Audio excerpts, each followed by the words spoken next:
Boa noite a todos.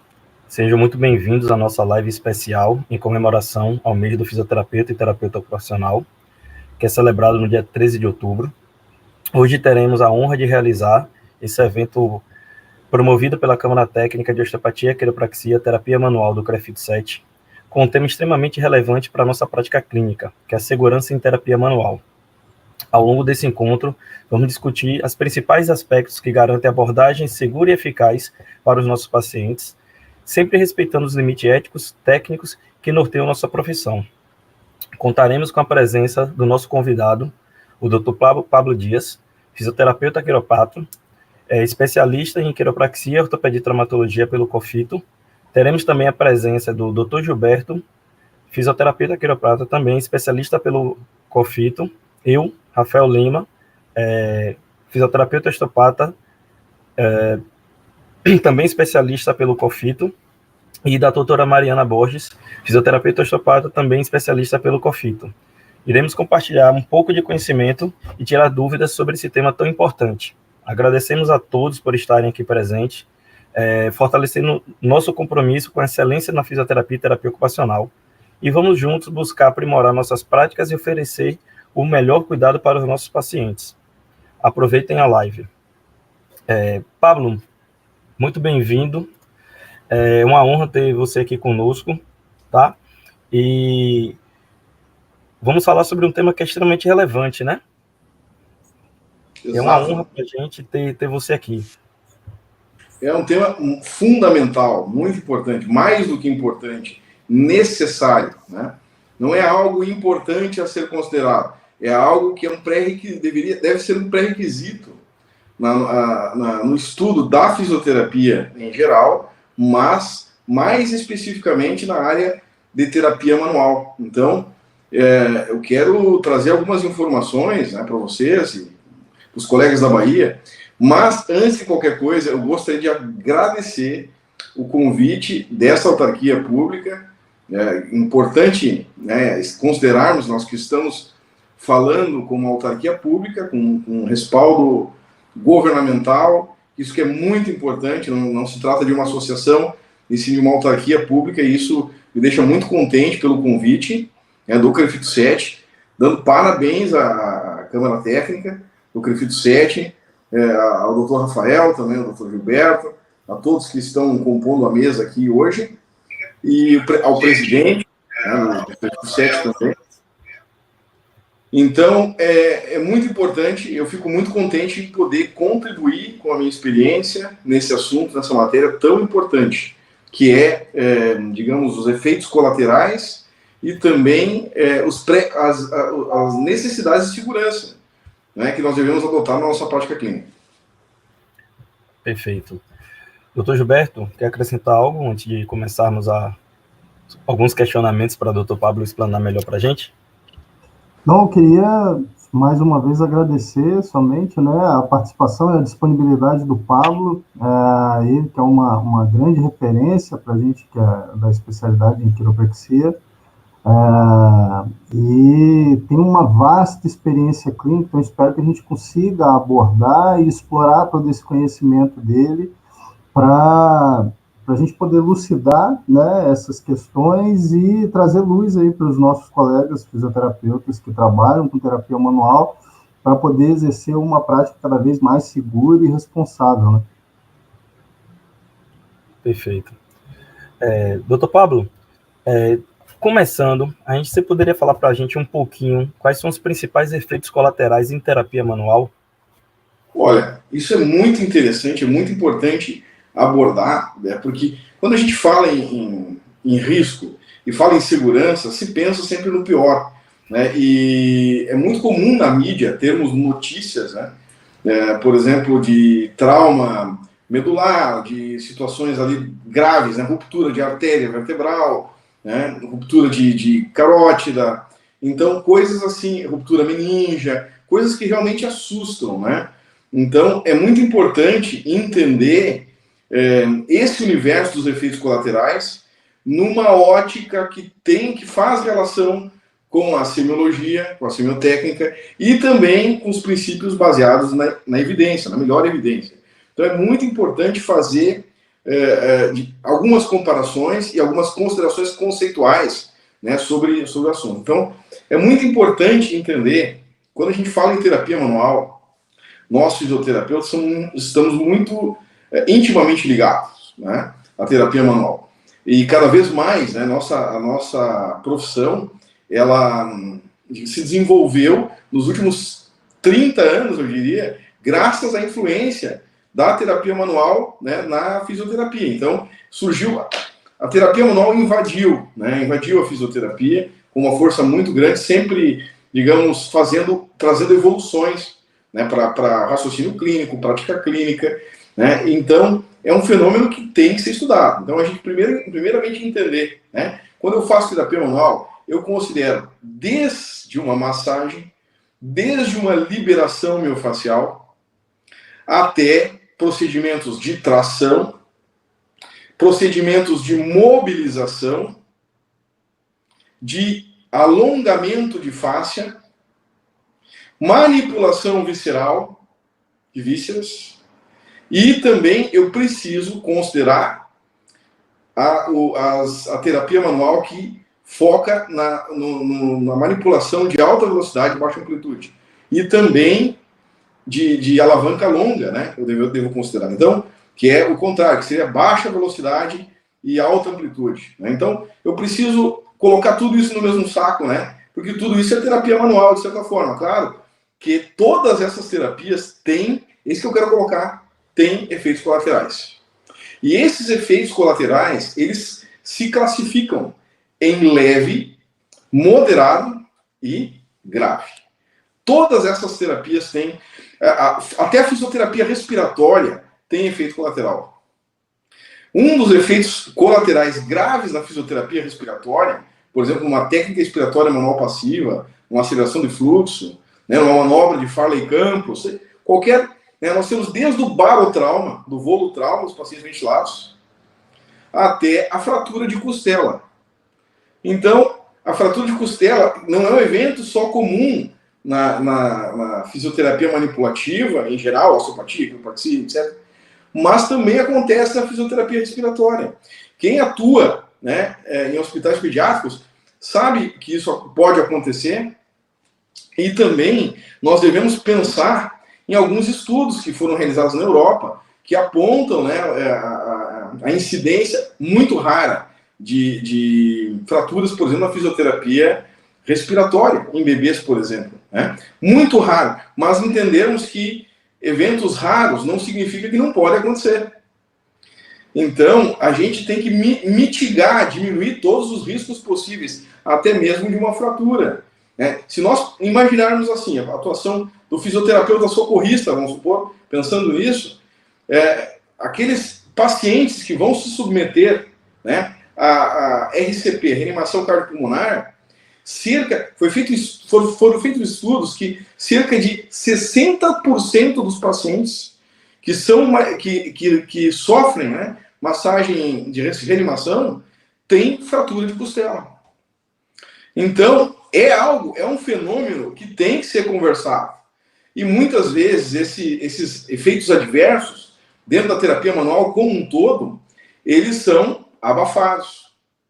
Então, quando acontece uma fratura de costela, vamos supor, dentro de uma unidade hospitalar, dentro da fisioterapia respiratória, isso muitas vezes é abafado, tanto no paciente idoso quanto na criança, né? E isso nem sempre é uma questão de imperícia. Então, mas eu tenho que falar também daqueles efeitos colaterais mais comuns. Então, quais são os efeitos colaterais mais comuns, né? Por exemplo, um mal-estar, dor, depois de qualquer terapia manual, né? Tontura, desconforto, fraqueza, são efeitos colaterais que são os mais comuns que a gente pode encontrar. E olha, pasmem, eles beiram em torno de 40% dos pacientes que são atendidos por qualquer tipo de terapia manual, principalmente High Velocity Low Amplitude Thrust, que é alta velocidade e baixa amplitude. Incrível. Então, assim, existem estudos que mostram, inclusive norte-americanos, que falam tanto de osteopatia, quanto de quiropraxia, alguns na Europa que falam sobre fisioterapia manipulativa, ortopédica, que citam que é muito comum ter efeito colateral em terapia manual. Só que este efeito colateral, né, é um efeito muito leve. Como, por exemplo, uma dor que pode durar cerca de 2 horas depois da terapia manipulativa. Tipo, ou na hora do ajuste, até 2 horas. Né? Isso é a maior percentual de efeito colateral leve que nós temos dentro da terapia manual, por exemplo. Né? Então, outro efeito colateral muito comum está relacionado com técnicas de tecidos moles, por exemplo. Quando nós, por exemplo, nos deparamos com ativação de pontos gatilhos, por exemplo, ou quando, na palpação mesmo, nós tocamos uma vértebra para fazer um motion palpation, para fazer uma palpação estática, ou mesmo, né, a palpação dinâmica, o end field and play. Quando nós fazemos a palpação nesse paciente, e só o fato de palpar aciona um ponto gatilho, e esse paciente tem dor em uma região que ele não esperaria ter. E isso, né, muitas vezes assusta o paciente, mas é necessário que o profissional tenha uma boa formação e entenda e saiba identificar esses efeitos colaterais que são leves e que muitas vezes esses efeitos colaterais, eles são, embora bem mais frequentes, eles são leves e são previstos em vários estudos científicos, né, que demonstram que, digamos, são os efeitos colaterais leves, eles podem durar de 2 horas após a terapia manual até mesmo 2 dias. E pela incidência e frequência, eles estão relacionados dentro da normalidade. Então, olha só, dependendo da técnica, é normal ter dor, né, após uma terapia manual, considerando a incidência, que é altíssima. Alguns estudos apontam 30%, outros estudos chegam a apontar 53%. Então, até 2 dias. Não é incomum a pessoa ter dor após terapia manual, mas não significa que a dor não possa ser imperícia. Então, é muito importante entender, né, que nós temos os efeitos colaterais mais comuns, né, que eu quero citar aqui, né, com mais, né, propriedade, por um estudo de 1996, né, que foi feito no exterior. Então, cerca de 34% dos pacientes atendidos com profissionais experientes, isso é muito alto, 30.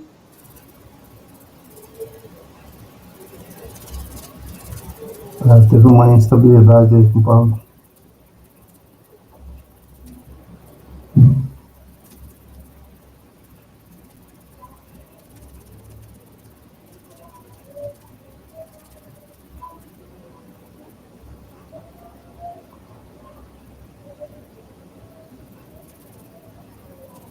Esperar um pouquinho para ver se ele volta, né?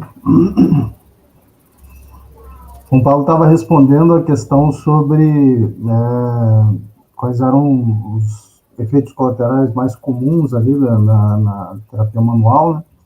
E ele vinha explicando que desde dor, né, mal-estar que o paciente pode sentir na própria avaliação, se estendendo ali ainda por algum tempo, isso poderia estar perdurando, e quando ele estava explicando, começando a querer entrar em dados mais estatísticos, ele caiu. Acho que ele vai retornar agora. Vamos esperar para ver se vai dar tudo certo aí. Seu microfone está desligado, Rafa. Já entrei em contato com ele para ele retornar para a live, ele deve ter caído. Boa noite, doutora Mariana. Boa noite, pessoal. Boa noite. Muito bom estar aqui com vocês nessa discussão super enriquecedora. E vamos aguardar agora, né, Pablo voltar para a gente continuar aí nossa discussão.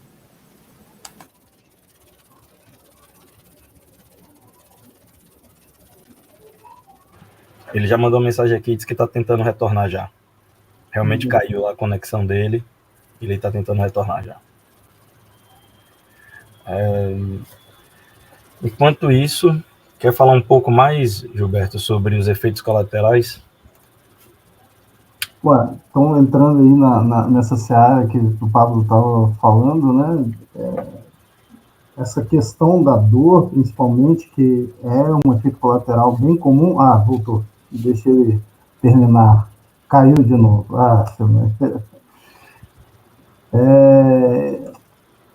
É muito normal, então, a gente, quando está fazendo técnicas de alta velocidade, tecido mole... voltou. Pronto, Pablo, está ouvindo a gente? De volta. Não, o que eu estava falando, que na realidade é muito importante, né? Porque esses efeitos colaterais leves, eles assustam os profissionais. Sim.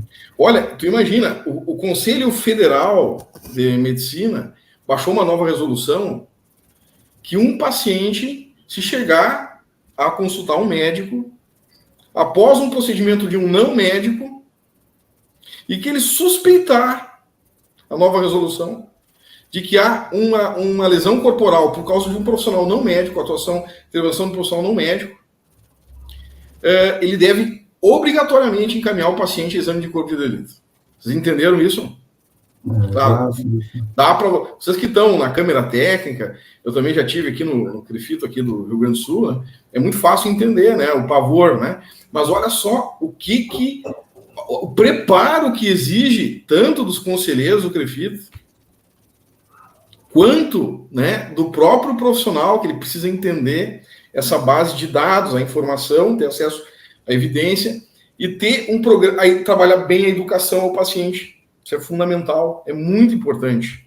Até porque na nossa própria avaliação, Pablão, a gente deseja reproduzir. Se ele nos procura por conta de uma dor, é desejável reproduzir a dor dele ali no consultório, na hora que a gente vai examinar. Então, os testes provocativos... Mas em alguns casos, né, por exemplo, com pacientes com pontos gatilhos latentes, por exemplo, uma manipulação, não precisaria ser a manipulação, uma liberação miofascial, sim, pode intensificar a dor no outro dia. Pode levar o ponto gatilho para um estado de atividade, né? E isso é tudo baseado em evidência, né? Sim. Claramente baseado em evidência. Até então a gente tem que trabalhar, assim, alguns efeitos... Olha só, eu tenho que diferenciar uma coisa, sendo bem direto, né? Uma coisa é o paciente ter dor após um ajuste, uma manipulação, por causa de imperícia. Isso pode acontecer. Tá? E outra coisa, e pode ser dentro de 24 a 48 horas. E outra coisa é um paciente, ele ter dor por causa de um ponto gatilho, por causa de algo, de um fator que poderia de fato acontecer mesmo, tá? E que isso é previsível. Mas essa zona, né, é muito nebulosa. Então, o quanto precisa ter, né, um processo de qualificação dos profissionais que atuam na área, principalmente a área ajustiva. Vamos falando de terapia manual, né? Mas o cenário aqui que nos preocupa é o High Velocity Low Amplitude Thrust, né? Vamos falando bem sinceramente, né? Que é o que é perigoso, né? Porque é o que está se falando por aí, nos Estados Unidos. Agora teve uma postagem que vocês viram, né? De uma senhora com diplopia, né? Que apresentou, que é um sintoma comum, né? De rotura da íntima da artéria vertebral, um sintoma comum, né, que gera, né, um AVC isquêmico, né, geralmente AVC de tronco, e por isso dá sintomas oculares, né, e que pode acontecer desde na hora até 3-4 dias após uma manipulação, né, e pode não ser culpa da manipulação, pode ser culpa da manipulação e pode não ser culpa da manipulação, e pode ser associação dos dois. Pablo, aproveitando então esse seu gancho, quais medidas que você acha importante para avaliação, considerando os critérios de segurança em terapia manual?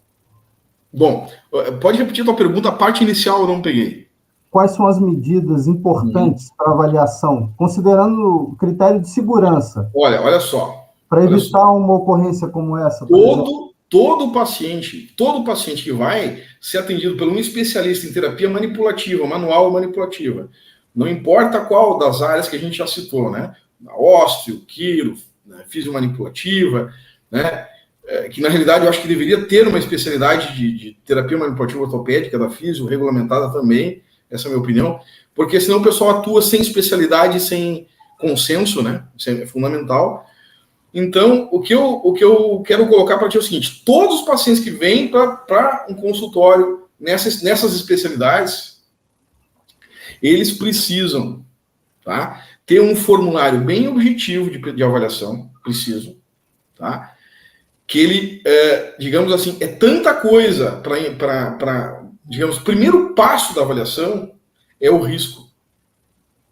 Esse paciente tem risco, então tem que ter critérios na anamnese muito bem definidos. Entende? Então, assim, ó, a primeira grande divisão é: esse paciente tem problema neurológico, esse paciente não tem problema neurológico. Primeira grande divisão. Outra grande divisão, isso entra na avaliação, né? Então, depois eu vou falar, em geral, o grupo de teste que tem que ser feito. O pessoal fala em teste ortopédico, não é o caso, entendeu? Depois disso, eu tenho que pensar se esse paciente é hipermóvel ou não é hipermóvel. Aí, quando eu falo em hipermobilidade, o pessoal pensa, porque ele é hipermóvel, vai mover demais a vértebra. Não tem nada a ver com isso.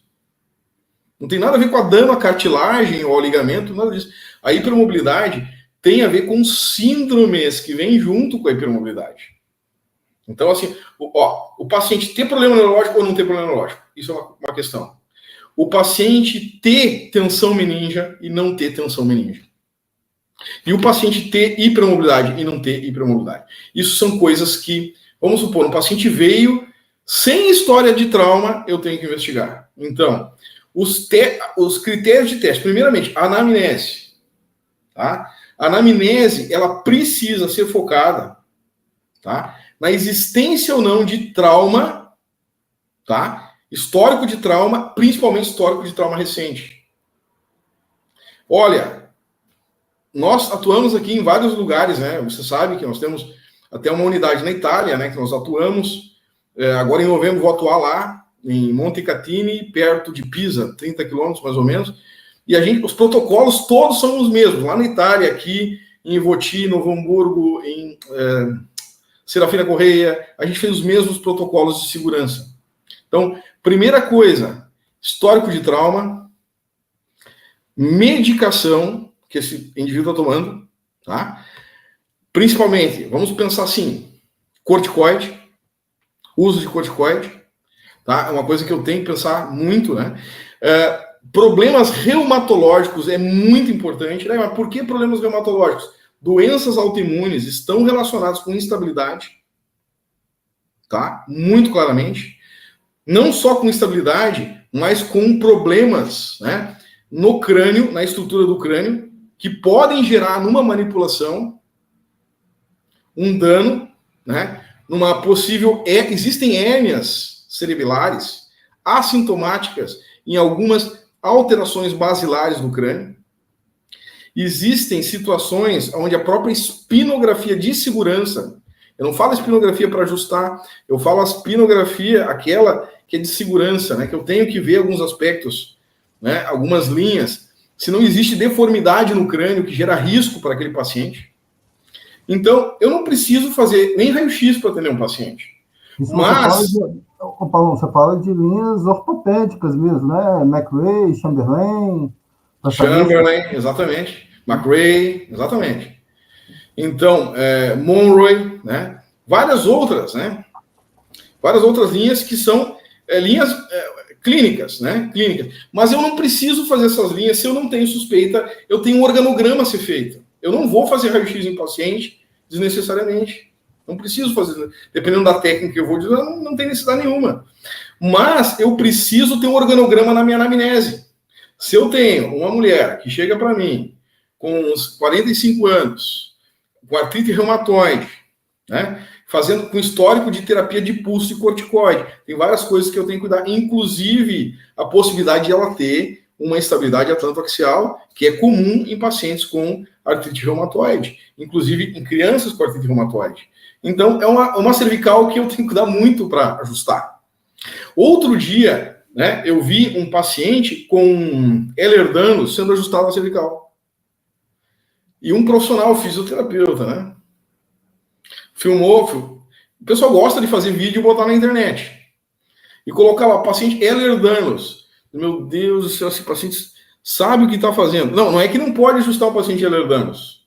Tem 14 tipos de Ehlers-Danlos. Mas o Ehlers-Danlos tem alto risco de ruptura de artéria vertebral. Alto risco. Dependendo do subtipo de Ehlers-Danlos, é uma receita de bolo. Então, assim, mas eu vou fazer a técnica certa, eu fiz a técnica mais específica. Não interessa, nesse paciente é risco. Então, para que fazer um ajuste cervical, vamos supor, por melhor que seja bem feito nesse paciente com Ehlers-Danlos, se eu não tenho o tipo dele ainda, se eu não sei se ele é o tipo vascular, que vai ter alta chance de ter um AVC, uma dissecção de artéria vertebral. Então, assim, eu tenho que pensar assim, na escala de Beighton, por exemplo, para classificar esse risco, mesmo que não seja um paciente com Ehlers-Danlos, a escala de Beighton, na primeira visita, tem que ser feita em todos os pacientes. Porque ali eu vou detectar a hipermobilidade.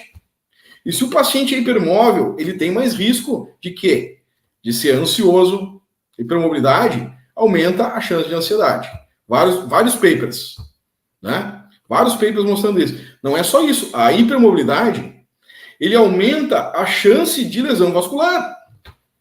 Aí, é muito provável, esse semestre eu fiz um diagnóstico de Ehlers-Danlos, de um paciente que não sabia que tinha Ehlers-Danlos, com 33 anos, mulher, com vários problemas, e era uma Ehlers-Danlos do tipo benigna. Então, tranquilo, mas ela precisava desse diagnóstico, entende? E não foi. Isso, os pacientes com hipermobilidade alta, né, uma escala de Beighton alta, né, eles são pacientes com mais risco para manipular, e não é por causa da amplitude articular, mas sim do problema da questão vascular. Porque onde tem alteração de colágeno, tem em todo o corpo alteração de colágeno, inclusive nos vasos. Isso aumenta o risco em técnicas manipulativas. Você compreende? Então eu tenho que fazer uma avaliação melhor nesse paciente, ver o histórico, né, desse paciente. Exatamente ali, o Rafael Lima, né? Você falou ali, questão jurídica. Eu tenho que ter uma formação para ser considerado perito, não imperito. Isso é muito importante. Além disso, eu preciso, minha gente, ter um organograma diagnóstico onde eu cuidei todas as questões. Porque se eu cuidei todas as questões, eu tenho um formulário de pré-consulta. Então, se eu perguntei tudo, eu tenho uma proteção jurídica. Vocês entendem? Se eu fiz todos os testes, eu tenho uma proteção jurídica. Entende? Só que o que o pessoal o pessoal quer só manipular. Não é só isso. Né? Tem toda uma clínica dentro desse processo. É uma questão de aprender a fazer triagem, né, Paulo? E isso, Gilberto, isso aí é muitas horas de estudo, Gilberto. O pessoal geralmente o pessoal não quer estudar. Entendeu? O pessoal quer ir na internet fazer vídeo e ajustar. Eu adoro fazer isso, eu adoro. Só entrar no meu Instagram. Mas meus pacientes vêm ver minha documentação. Vai ver. É assim, bem impecável. Entende? Nós temos um formulário muito bom. Outra coisa muito importante, então, só para concluir a pergunta, né? Porque o pessoal sabe que eu sou um papagaio. Vou falar a noite inteira. Vocês deixarem aqui. Tá. Então, o Gilberto já me conhece, né? A Mariana me conhece também, né, Mariana? Acho que também me conhece. O Rafael não lembro de ti, né, Rafael? Mas eu sou falador, tá? Já falando, eu quero ir na Bahia. Um dia eu quero que vocês me levem na Bahia. Eu tô falando. Vai dar certo. Levar um chimarrão para a Bahia, hein, cara? Então, assim, ó, grupos de testes. Eu tenho que testar. Tipo assim, medicação, verificar na anamnese, medicação, histórico de trauma, histórico de internações, digamos, perguntar sobre osteoporose. Galera, temos diretrizes da OMS sobre isso. Tem que seguir. Então, o paciente que não tomou corticoide na vida é uma diretriz. Paciente que na realidade, ou não tem problema metabólico, né? Corticoide, paciente com problema, hipertireoidismo, por exemplo, né? Cretinismo, é um protocolo. Se o paciente tem, vamos imaginar aqui, não tem nenhum problema metabólico, não toma medicação, ele tem uma idade para ter densitometria. Se tu aceitou o paciente, manipulou e tu não viu a densitometria dele, é uma questão jurídica? Porque o OMS indica que mulheres acima de 60 anos têm que ter uma densitometria. Ah, mas isso no manual da Palmer não precisa, está na OMS. Não é para, pessoal, não é para manipulação, é para medicina em geral, saúde em geral. Então, qualquer mulher com 60 anos tem que ter uma densitometria. A mulher ganha de aniversário de 60 anos uma densitometria. Ela tem que fazer. Se no posto não pediram, é você que vai ter que pedir. Você que vai ter que falar para ela, olha, 60 anos tem que ter uma densitometria. Não é para quiropraxia, não é para osteopatia, é para saúde, tem que ter. Então, se você está admitindo uma paciente acima de 60 anos, está manipulando a Fuzel, e tu não tem uma densitometria, tu está assumindo um risco. Esse é um critério, entendeu? Então, essas questões é muito conteúdo, mas as questões são importantes. Então, outra questão, né? Medicações, né? Eu tenho medicações que me induzem, por exemplo, dão informação, por exemplo, que o tratamento vai ser mais difícil com aquela pessoa. Por exemplo, se a pessoa toma, né, digamos, antidepressivos, ansiolíticos, eu sei que o tratamento é bandeira amarela. Bandeira amarela é tratamento mais difícil, não é que eu não posso manipular. Entende? É isso. Tem que entender bem o significado disso, entendeu? Outra questão importante, né, é histórico de trauma que eu já falei. Mas fora a questão, pressão arterial. Muito importante, pessoal. Nós aqui temos protocolos de avaliação da pressão arterial. Então, assim, o paciente que tem problema crônico de pressão arterial, não é o pescoço que é o perigo. É a torácica que é o perigo. O pessoal pensa no pescoço. A maioria, os ajustes cervicais em geral baixam a pressão. Tá? Mas igual, o que nós temos que nos preocupar com o aneurisma de aorta? Em pacientes que têm 3 coisas, né? Então isso tudo é história, só na história. Galera, a anamnese, ela mata muito o risco. Então, um paciente que tem 50 anos, que ele fuma, triglicerídeo alto, tá? E tem pressão alta descompensada, esse cara já está com aneurisma de aorta. É só você abrir o Cécio, Internal Medicine, que você vai ver lá, que é a tríade para aneurisma de aorta. Então, é um aneurisma adquirido. Então, você vai manipular a torácica forçada nesse paciente, vai aumentar a pressão intratorácica, intraabdominal, tem risco. Nós podemos pensar em pacientes com diverticulite, para terapias viscerais, por exemplo, abdômen agudo, por exemplo, é outro risco. Os pacientes que apresentam, vamos colocar assim, pacientes que apresentam, por exemplo, uma lesão neurológica, né? Uma hérnia de disco cervical ou lombar. Nós temos na lombar o risco da caldequina na manipulação. Então, precisa ali, eu tô assustando para depois acalmar, tá? Eu vou acalmar todo mundo. Porque manipular é muito seguro, mas a questão toda é que nós somos doutores na nossa área e nós precisamos assumir essa posição de fazer uma boa triagem, uma boa avaliação, que o segredo da segurança justamente é isso. E o pessoal pensa que é fazer a melhor técnica, e não é isso. Claro, isso é fundamental, né? Mas a avaliação é muito... eu posso fazer a melhor técnica do mundo, ajustar da melhor forma do mundo, e o paciente se lesionar comigo. Isso é possível. É isso que é importante. Ah, eu vou fazer a técnica XYZ, que é a mais específica do mundo. Todo mundo já sabe o que é. Pode lesionar, porque você avaliou mal o paciente. Se você avaliar mal o paciente, pode acontecer. Se você não tiver triagem adequada, pode acontecer. Então, formigamento nos braços, nas pernas, a forma de ajustar muda. Ah, mas eu vou seguir o Dr. Gonster, vou seguir sei lá, né, o Sutherland, vou seguir sei lá quem. Não importa. Você tem, hoje, evidências científicas que a gente tem que seguir também. Então, eu trabalho muito as técnicas filosóficas, mas, ao mesmo tempo, tem as questões clínicas que têm evidência científica que eu tenho que respeitar. Entende? Então, tem algumas coisas que eu devo considerar na minha triagem, no meu organograma clínico, né? De habilidades de diagnóstico clínico, principalmente na segurança. Outra questão, né? A questão da hipermobilidade que eu já falei, que é o risco de AVC aumenta em pacientes hipermóveis. Não é por causa do ligamento, é por causa dos vasos. Temos a obrigação de fazer testes de extensão neural e meningia em todos os pacientes na primeira visita, principalmente, tá? Principalmente. Então, o paciente, todos têm que ser avaliados, todos têm que fazer upper limb tension test, lower limb tension test, todos têm que fazer laseg invertido, todos têm que fazer, porque o paciente ele pode vir sem sintoma e ele tem um sintoma oculto. E aí, pessoal, quanto tempo demora para fazer 5 minutos tu faz todos os testes? Em 5 minutos. Tu faz com screening, tu faz todos eles. Certo? Náshilas, todos os pacientes. Eli náshilas, todos os pacientes. Porque não é só psoas. Ele vai aparecer um nervo femoral, uma tensão meningia também pode aparecer ali, ou pode aparecer um indício que eu posso investigar mais. Upper limb tension test, pelo menos um dos testes. Se o paciente tiver um sintoma neurológico, aí eu faço os 3 testes.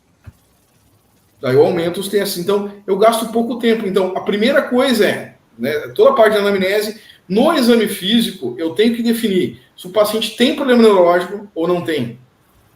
Se o paciente tem tensão meningia ou não tem. Esses são os principais critérios que eu vou observar. Escala de Beighton, tensões neurais, tensões meníngeas. E aí eu tenho alguns testes. O SLAMP test, ele ao mesmo tempo que ele testa neural, ele testa meninge. Entende? Então é um teste obrigatório. O cara sentou ali, vai fazer SLAMP test, primeira vez. Certo? Do curso de tratamento. Vai ter que fazer. Entende? Mas não tem nada. Ótimo. Eu, por exemplo... Pablo. Dentro da sua avaliação, assim, quais os principais sinais e sintomas que te levam a contraindicar, principalmente as técnicas de Rye Velocity? Olha, sinais e sintomas, né, que vão, digamos assim, contraindicar em primeira instância, né? Um dos sinais mais clássicos é o sinal de Rust, tá? Que é aqui, ó, né? Então, segurar a cabeça trocando de posição. Ele pode ser uma labirintite, pode não ser nada, mas aí eu tenho que... É um sinal que eu tenho que parar. É uma bandeira vermelha forte, que a gente chama, e aí eu não vou manipular essa cervical. Quando ele faz isso aqui, principalmente, se ele veio assim... Outra coisa, se ele tem histórico de trauma na cervical recente, se ele tem histórico de trauma tardio, eu amplifico todos os testes de instabilidade, inclusive... Cluster de Rehorst, eu devo fazer, junto com Sharp-Purser e outros testes, tudo que é teste de instabilidade, eu vou fazer. O cluster de Rehorst é um bom teste para no organograma, quando ele vai ter problema lombar, né? Que também, outra coisa que eu tenho que sempre fazer é o teste de Adams. Para que tu vai ver escoliose? Não é para escoliose, queridos. Não é.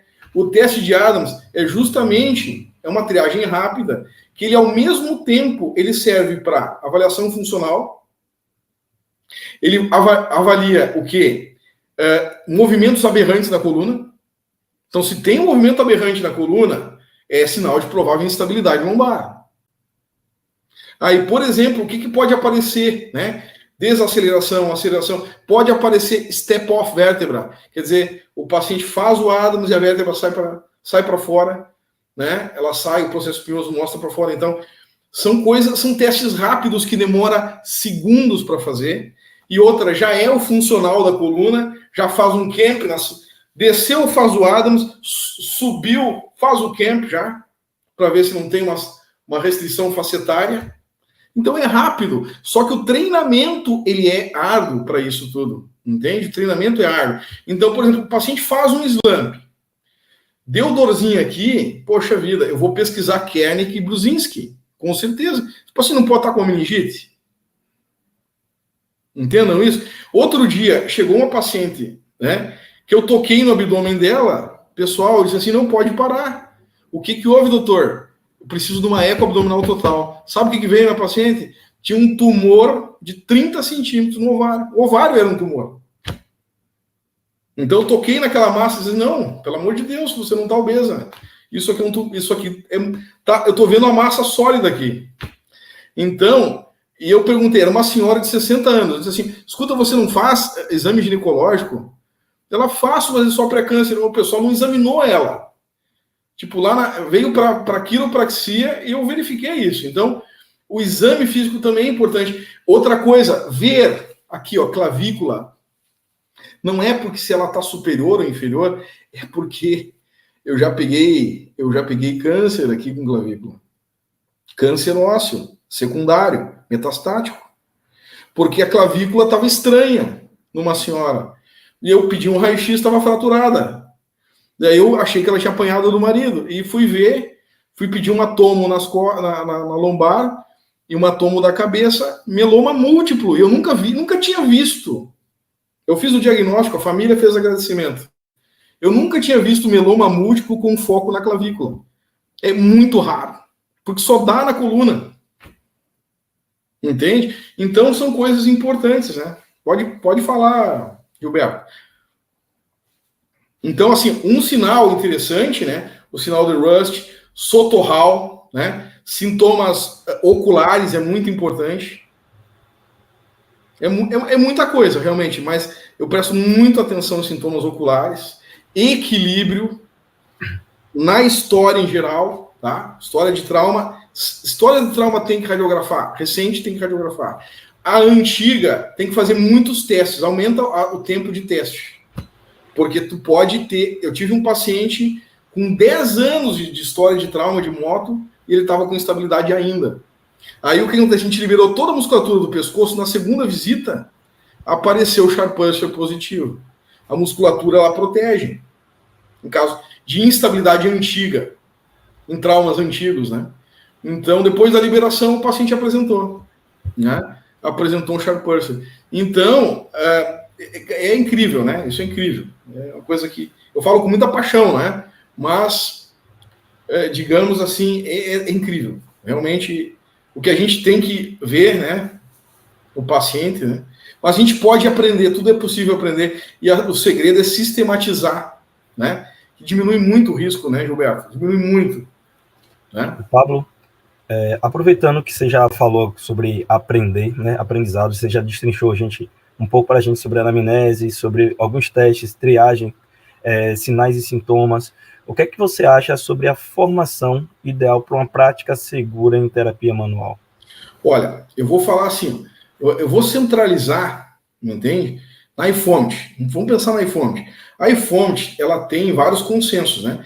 Que é a instituição, que é uma federação internacional de terapia manual para fisioterapeutas ligados, é um grupo de trabalho da federação, da World Federation of Physiotherapy, né?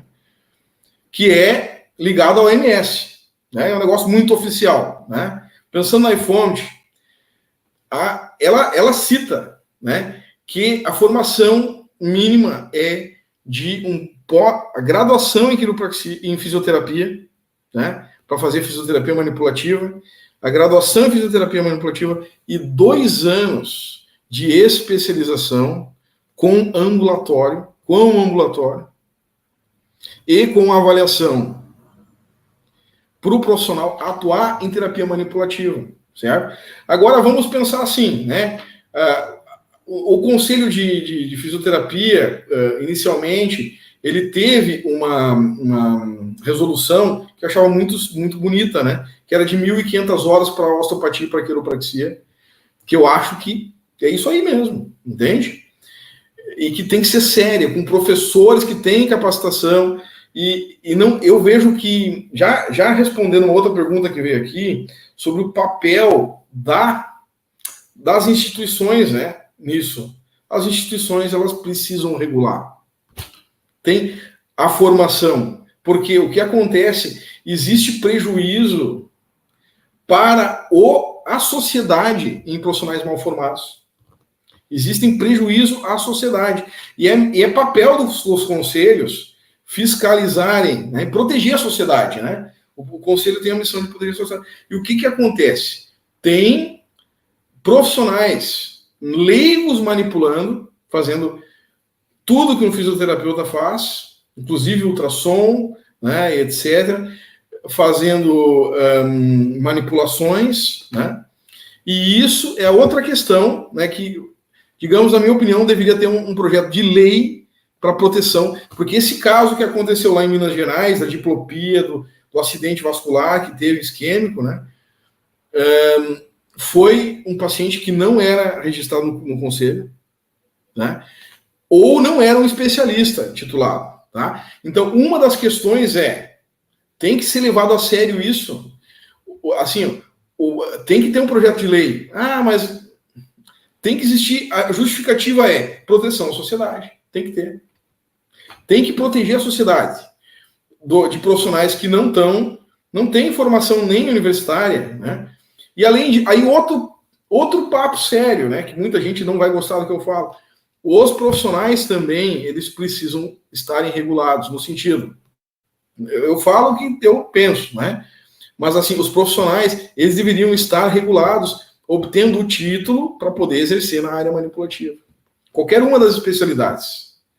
E o que acontece? O profissional também, vendo aqueles profissionais nem graduados atuando, ele vai lá e quer fazer um curso de 2 fins de semana para manipular o Atlas, para manipular, né, a C3, C4, e ele faz lá com alguém que estudou um pouco, e ele não estuda nem organograma clínico, ele não estuda nada, imagem, nada. Não estuda evidência, não estuda absolutamente nada.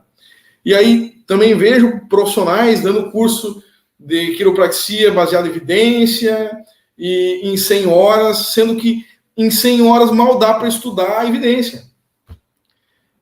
E aí, quiropraxia clínica baseada em evidência. 100 horas não dá nem para estudar evidência, pessoal. Muito menos estudar avaliação. 100 horas é só avaliação. Se for ver, clínica, organogramas e avaliação.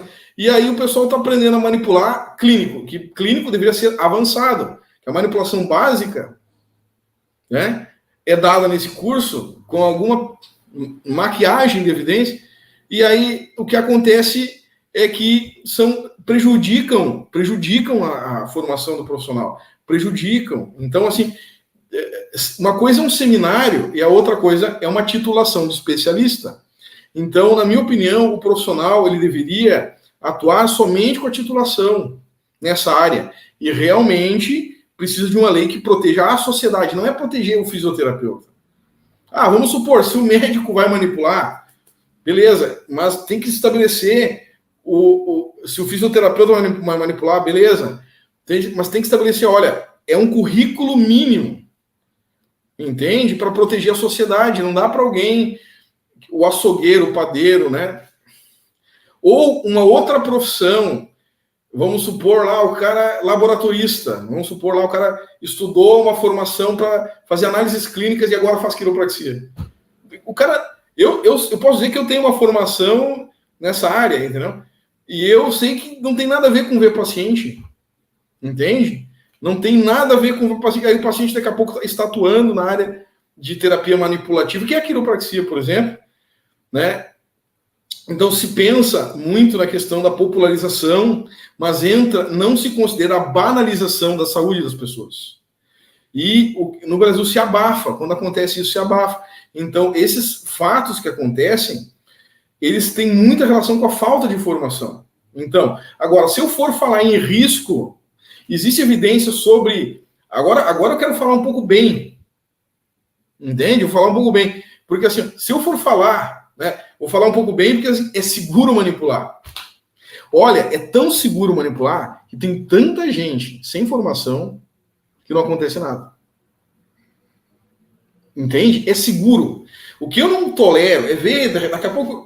Vem um bambambam lá do jornal de não sei o que, evidência científica, eu só trabalho com evidência, e vem e faz um susto na galera, que não deixa ajustar a cervical, porque... Não, com certeza, para ajustar a cervical, não é só base em evidência, tem que ter toda uma formação, tem que ter estágio, tem que ter... Com qualquer área do corpo, na minha opinião, é um especialista, né? Mas o que eu penso é o seguinte, tá? O que é mais seguro, baseado em evidência? Tomar uma aspirina com anti-inflamatório ou fazer uma manipulação cervical? Vocês sabem dizer isso? É muito. Olha, semana passada teve aqui na universidade, na Universidade Fevale, um cirurgião falando sobre isso, um PhD falando sobre isso. E assim, ó, é muito mais arriscado uma medicação combinada, simples, de farmácia, do que um ajuste, uma manipulação cervical. É muito, estatisticamente, isso é baseado em evidência.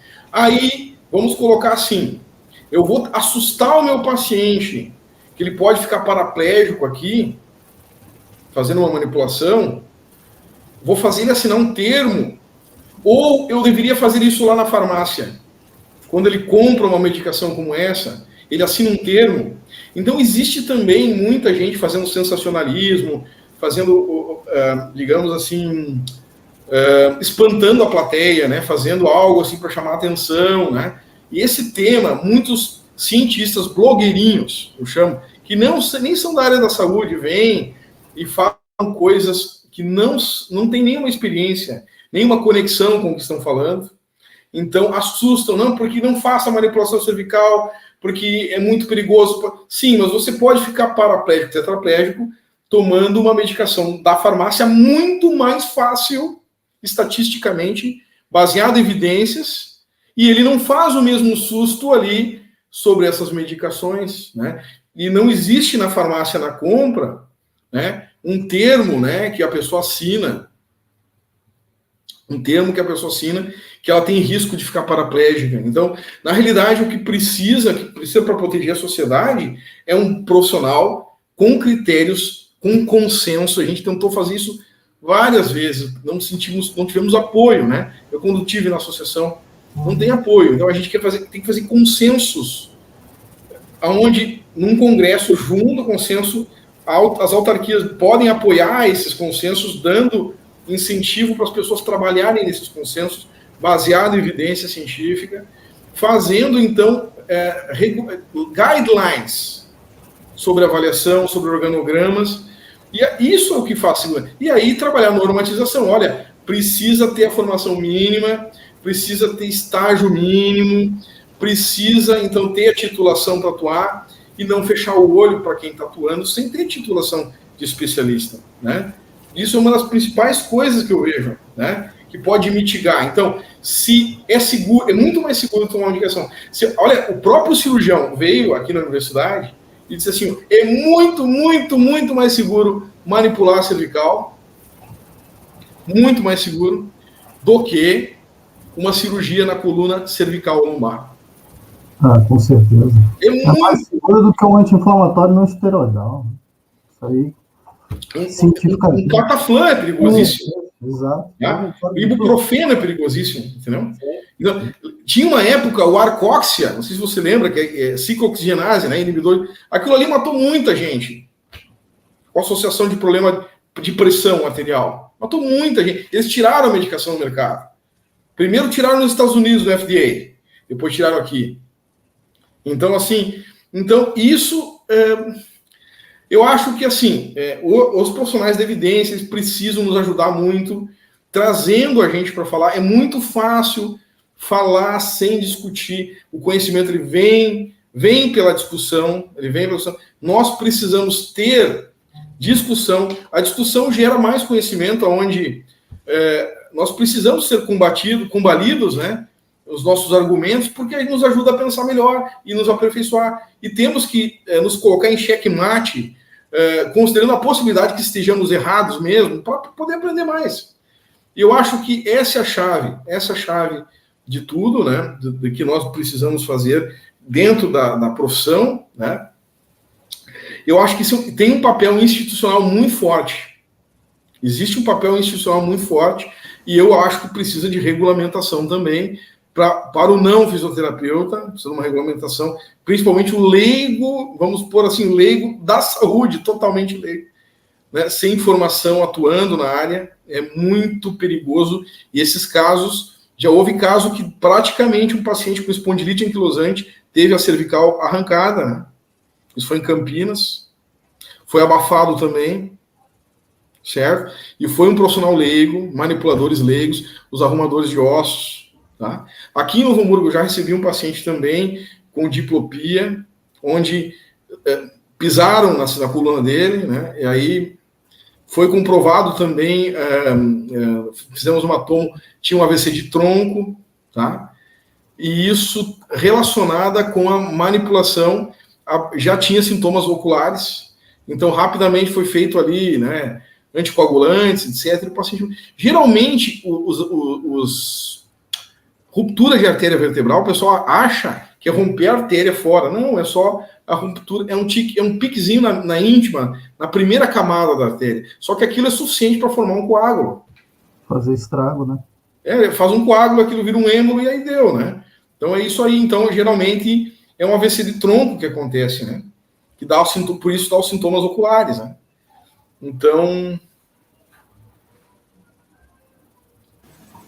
E não só a manipulação, né, Pablo? Assim, a gente foca muito na manipulação porque é o mais comum que a gente ouve, né, diversas histórias, mas que eu digo de técnicas mesmo de terapia manual, da gente colocar a mão na região abdominal, da gente, num processo, né, de tumor, de disfunções vasculares. Então, assim, existem, né, outras formas também da gente causar consequências, se a gente não fizer uma boa anamnese, uma boa avaliação, que não seja só manipulativa, né? O pessoal acho que é mais comum, né, esse medo da manipulação, trouxer consequências, mas uma mão num local inadequado, num momento errado, né? Não só através da manipulação, pode sim trazer consequências. A terapia manual visceral, por exemplo, ela tem riscos. O pessoal acha que não, acha que é fácil. Inclusive, existe falamos ali de verticulite, por exemplo, entusepções, né? Isso pode gerar um rompimento de intestino, algo que já está rompendo ali, entende? Isso pode gerar uma peritonite, né? Então, realmente, né, a presença de um tumor numa mesa de flexo-distração, um tumor abdominal numa mesa de flexo-distração, pode gerar uma complicação muito grave. E nós temos que entender que tem um tempo para avaliar o paciente e esse tempo tem que ser gasto. A primeira visita é muito mais avaliação, é um pouquinho de procedimento, né? E é isso que é importante, né? Que precisamos cobrar um pouco melhor e fazer um trabalho mais completo e fazer o povo entender que é necessário esse honorário um pouco melhor para que haja mais segurança. Isso é um fator que é mindset, mentalidade.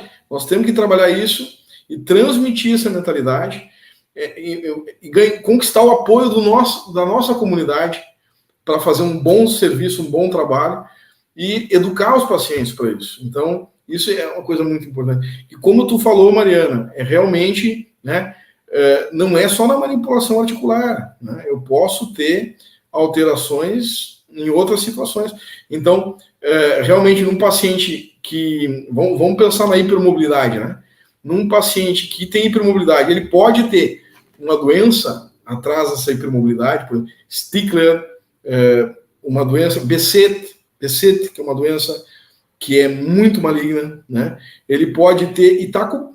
Ninguém sabe, entende? Ele pode ter... A Ehlers-Danlos tem variantes muito graves da Ehlers-Danlos, entende? E o diagnóstico é pela hipermobilidade. Começou pela hipermobilidade. Depois que vai ver o que mais, né? Por questões sindrômicas, né? Ou problema num conjunto de órgãos, né? Ou problema nas articulações em geral, né? Problemas, digamos, geniturinários, às vezes, que está junto com aquele paciente que ninguém percebeu. E aí, numa terapia manual nesse paciente, ele pode ter que não precisa ser uma manipulação, ele pode ter um efeito colateral. Então, é raro, esses efeitos colaterais graves, né? São raríssimos, são raros. Mas, como disse, né? Digamos, os grandes especialistas sempre disseram, raro é uma coisa, né? Inexistente é outra, né? Então, nós também temos que frisar que esses efeitos colaterais, graves, que andaram acontecendo aqui no Brasil, não tem a ver com a nossa profissão. Entende? Nós temos que cuidar que não aconteça com profissionais que fizeram cursos de alguns fins de semana apenas. Entende? Esses profissionais, eles precisam... nós precisamos trabalhar isso com a nossa autarquia, né? A associação não tem poder para isso, né? De trabalharmos uma questão, assim, uma orientação mais forte sobre a questão do título de especialista para a atuação. É isso que eu penso, né? Que vai proteger a sociedade dos nossos profissionais, né? Em termos de eles terem uma qualificação mínima e que siga um consenso, né? Consenso em termos metodológico.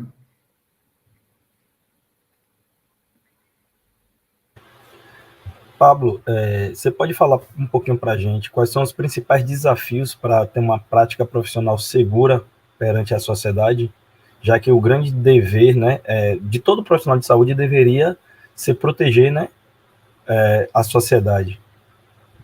Eu acho assim que o principal desafio, né, são os programas de informação. Esses são os principais, é o principal desafio, né? Porque o que mais dificulta hoje em dia, né, é, digamos, o acesso à educação de qualidade. Entende? Então, o profissional, ele precisa identificar o que é uma formação de qualidade, não escolher o preço, né? Existe essa questão cultural, nós precisamos trabalhar a formação de qualidade. Esse é o principal digamos assim, fator obstante hoje no Brasil, né? Que hoje existe venda de diploma muito fácil, né? Nas formações é necessário que os alunos sejam avaliados, que exista prova, entende? E existe uma mentalidade onde o aluno às vezes não quer fazer a prova e as instituições oferecem a possibilidade de não ter a prova, porque são economicamente forçados. Então, eu acho que quando tiver uma diretriz autárquica, da autarquia, a nível federal, isso todos vão ter que se adequar, por força de resolução, por força de normativa. Olha que bonito que aconteceu das instituições quando regulamentaram o Botox e injetáveis. No Botox, eles disseram assim, tem que ser escola credenciada. Mas eu sempre tive nas reuniões do Conselho Federal e sempre o Conselho nas outras gestões não quis, né, se meter no processo de educação. Que é complicado, eu sei disso. É cheio de meandros, né? Mas, para regulamentar o Botox, houve, né, um processo de um edital para credenciamento de escolas. E, infelizmente, tem que ser feito assim, sem nenhuma corrupção, sem nenhum favorecimento de nenhum grupo. Porque sempre se falou no favorecimento. Mas existe sempre a forma regimental, onde é possível diminuir qualquer suspeita de corrupção, de favorecimento. Então, mas é preciso regulamentar algumas coisas. Então, é necessário, por exemplo, se um fisioterapeuta está atuando numa das áreas que é da especialidade, é necessário que essas áreas sejam restritas ao especialista, para que os fisioterapeutas busquem também ter o título de especialista com formação adequada. Vocês entendam isso? Eu acho que esse é o maior desafio, entendeu? Porque na nossa atuação, eu sou especialista, tenho 2 especialidades pelo COFITO, né? Eu não vejo outro desafio a não ser a dificuldade que eu tive para encontrar o conhecimento. Entende? Foi a maior dificuldade que eu vi. E depois, como professor, né, não mais, desde 2018, eu parei assim com, né, a parte de me envolver com o título de especialista em geral. Estou ministrando alguns seminários fora do país, na Itália, na Áustria. Mas, assim, nada mais envolvendo formação, trabalhando bastante com o pessoal do mestrado fora. Não mais com o título de especialista, que eu gostava muito. Mas um grande desafio era esse. Por que eu vou me qualificar se não existe obrigatoriedade de se qualificar? Entende? Eu acho, vendo a profissão como um todo, onde ela precisaria mudar, seria nesse aspecto, né? Porque, assim, nós temos que entender que quando há um malpractice, quando há algum problema na prática clínica, nós temos que considerar a iatrogenia como uma possibilidade derivada, né, de uma imperícia e também de uma negligência, né? Vamos supor, imperito, aquele cara que fez um procedimento e ele não estava preparado para fazer, ele não tinha formação, então ele era imperito. Então, esse indivíduo, muitas vezes ele se sente encorajado, porque não existe fiscalização cobrando se é necessário ter título de especialista para aquela atuação. Ele acaba divulgando, João, né, fisioterapeuta, osteopata, mas às vezes ele não é titulado em osteopatia. Entende? Entende? E isso é um grande problema. E aí se fecha o olho para isso. Não se poderia fechar. Eu acho que tem que ser sério essa questão, né? E assim, houve na outra gestão uma coisa muito desagradável, que é baixar a carga horária. Baixou a carga horária para titulação da quiropraxia primeiro, e eles precisaram tirar a associação, que era na FIC na época, porque a associação não era favorável a isso. E aí, logo depois, aconteceu com a osteopatia a mesma coisa. Foi o mesmo mecanismo.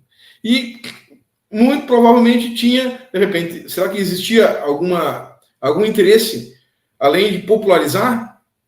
Porque, né, eu não vejo essa forma, entende? Eu acho que tinha que manter diretriz, né? Porque é uma área que é muito boa, né? Economicamente é uma área muito boa, né? Para uma atuação na osteopatia é uma área muito boa no mercado de trabalho, e eu acho que deveria se manter, né, um rigor maior na autarquia, a nível federal, para regulamentação. Tá? Eu já falei bastante, sempre falo muito, né? Mas sempre é muito bom, Pablo, né, ouvir de você aí toda a sua experiência, toda a sua vivência na área. E conversamos bastante, né? Estamos aqui já há um tempinho abordando todo esse tema. Não sei se Rafael, se o doutor Gilberto quer fazer alguma consideração, alguma última pergunta para o doutor Pablo. Não, eu gostaria só de agradecer, fiquei bastante satisfeito aí, mais uma vez, participar de uma live com o Pablo. É sempre um prazer estar ouvindo e aprendendo com ele. Muito obrigado, tá? Realmente, né? Fico à disposição, tá? E mais alguma vez, né? A gente pode. Eu vou procurar gravar uma aula também sobre efeitos adversos. Eu queria falar muito. É que a gente acaba falando, se emocionando, e tem uma coisa muito importante falar sobre fratura de costela, tá? Na terapia manual manipulativa em geral. Então, eu quero ver se eu gravo essa aula sobre alguns dados científicos relacionados ao risco de fratura de costela, né? Eu tenho uma sobre a densitometria, depois eu mando para vocês, né? A questão da avaliação da densitometria óssea, a importância, né? Mas a gente pode falar, eu posso mandar um link para quem tiver interesse em, se algum membro do CREFITO ali, os fisioterapeutas do CREFITO 7 de toda a Bahia, né, quiser saber um pouco mais sobre a densitometria e também sobre a fratura de costela. Fratura de costela eu vou gravar nesse próximo mês, eu vou falar sobre efeitos colaterais, falar sobre geral, né, gratuitamente, tá? E falar um pouco sobre a fratura de costela, também pelo caso do Rafael Nadal, tenista, né, que teve uma fratura que também teve relação com a manipulação em quadra, né? Mas muito obrigado pela né, o convite, né, do CREFITO 7, tá? Eu achei que foi, olha, um dos CREFITOs que está conduzindo brilhantemente, dando força para a Câmara Técnica fazer um bom trabalho, e olha as pessoas que estão aí, né? São todos conhecidos, né? Pessoas que têm uma grande respeitabilidade, né, dentro do cenário da fisioterapia em geral, né? Então, parabéns para vocês e muito obrigado, tá? Muito Nós obrigado, que agradecemos Pablo. Toda a sua participação. Obrigado.